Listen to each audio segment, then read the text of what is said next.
So recently I just finished playing Kingdom Hearts, the first one on the PS3 with my brother, and I tell you what, playing it for the first time, I think it's one of the greatest games in gaming history. I really enjoyed this game. I mean, the balls of both companies, Square Enix, that was Squaresoft at the time, and Disney, Mickey Mouse Industries, to collaborate and make something unique and amazing. I have to give them credit where credit is due.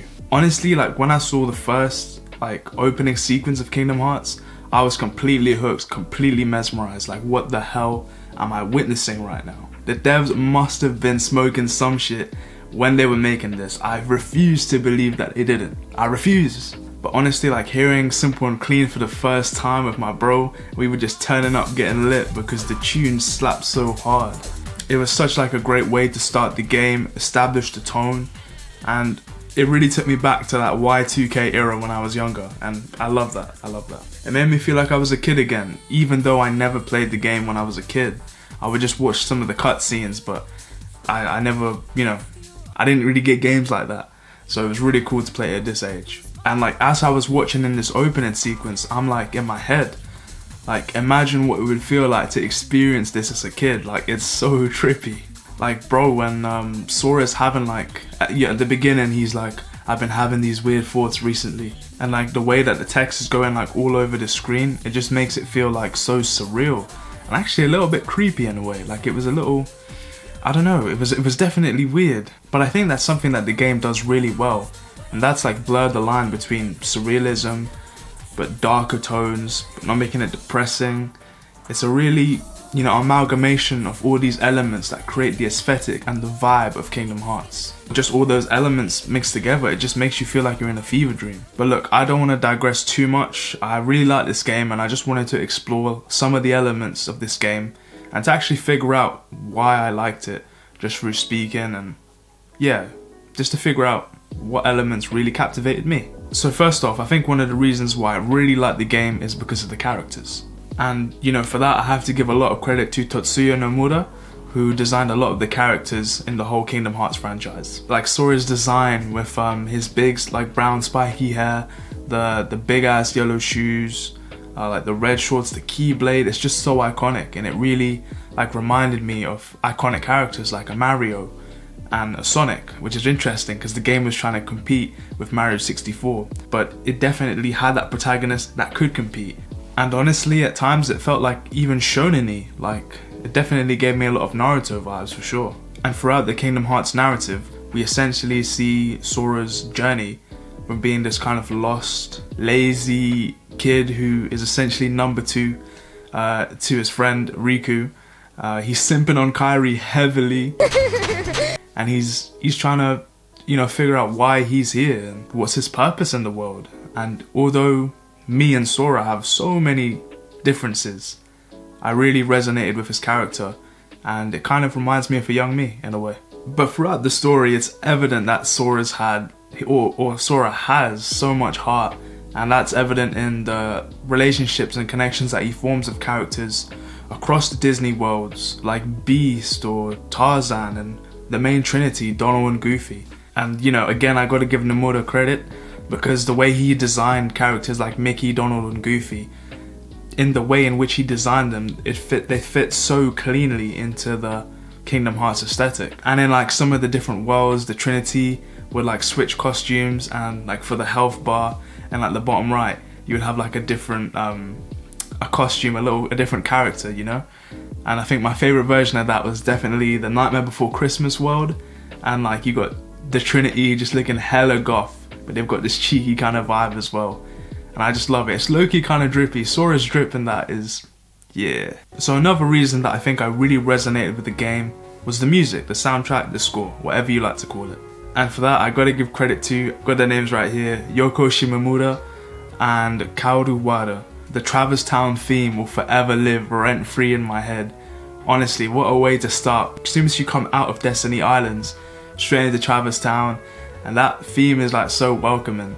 It's so vibey, honestly. And that theme definitely helps with killing the numerous Heartless that keep attacking you. Even when you've locked the key, bro, the Heartless are just relentless in this game. Also, I think the music in 100 Acre Wood slapped.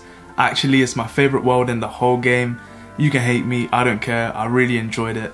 You've got like the whole Winnie the Pooh theme, but it's all orchestral and symphonic, and it's just so vibey as you're going around the book and you're meeting all these characters from Winnie the Pooh, and it's just jokes. It's kind of funny, it's whimsical, but the soundtrack just really ties in that essence of, you know, a kid like me watching Winnie the Pooh as well when he was younger.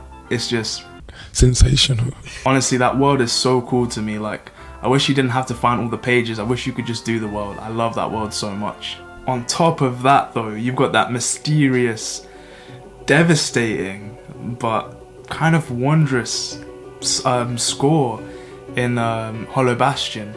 And man, the score with the design of that world, like, you really feel lost, and especially when you lose the Keyblade, that score really emphasizes the thought of, yep, I might be fucked. But finally, I couldn't talk about the music in this game without bringing up Dearly Beloved, aka the title theme music. It's just, oh, what a beautiful piece of music.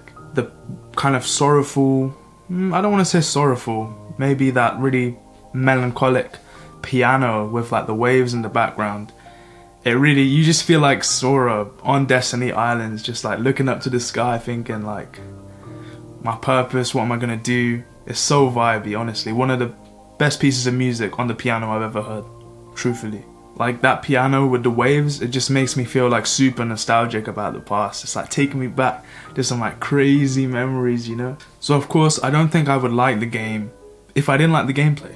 Like, for me as a PlayStation user, it was super easy to like get into the controls, to attack with the Keyblade, to use magic. I normally used to like using X to jump, but using circle was fine for me. I adapted really quickly. I don't really play a lot of RPGs with parties and stuff, so, but even that, you know, even though I don't play a lot of those games, it was really easy for me to like go into the UI of the party and check out Donald and Goofy and any other characters that, you know, joined our party. The UI was super friendly, didn't really have any problems with it. But something that I did have a lot of problems with was the gummi ship. To this day, I still don't understand the point of gummies and the gummi ship. Like, I would work so hard, do these elaborate puzzles and get the chest, and then I'll just get a gummy piece. Like a, what was it? G Honesty, or I don't know, some top G bullshit, something like that. And yeah, I just never really figured out how to get the gummi ship down. I couldn't be asked to listen to Chip and Dale teach me how to. But yeah, for me, the gummi ship always kind of felt out of place. It felt like Square designed that and then they just kind of threw it in into Kingdom Hearts. I didn't even mind traveling to different worlds and stuff, but after a while it just got overplayed. And on that note, Kingdom Hearts is by no means a perfect game. The game has flaws and it seriously pissed me off at times, like made me want to rage and shit. Like, there's this one part in the game, it's in the end of the world, and you've just beaten Maleficent and stuff, and it's just throwing you into constant boss battles. And I think there was this bit in End of the World where there's just like waves and waves of enemies. Must have been like 14 waves of enemies, and after every wave I kept thinking I was finished, but no, there was just more and more and more.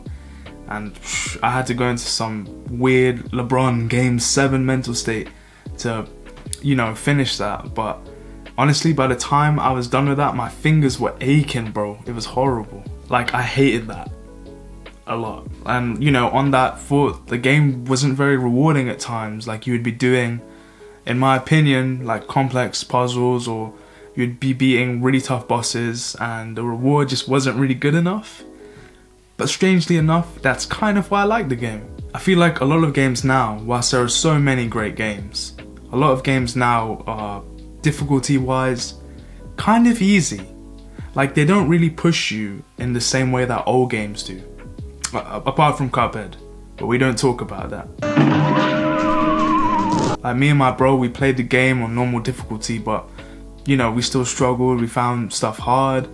But you kind of need that in a game because it pushes you, and once you do finish the game or beat the boss or whatever, you feel accomplished. You feel like you've actually done something. Like Sora, you feel like you've gone up that next step. So alright guys, I think I'm going to end the video there. Just wanted to share a few of my thoughts on playing Kingdom Hearts. I really enjoyed the first one. I'm looking forward to playing the second one. Apparently it's the best one. But if I play it, I'll, drop in and let you guys know what I think. Please don't forget to like, subscribe, and, share what you thought about the game. I'd be really interested to know. It's shaped a generation of young people who are all grown up now. So let me know what you thought and think about the game. But yeah, turn that notification bell on, like, subscribe, and I'll be dropping content very soon. Alright, love you guys. Peace. Sorry, you lazy bum.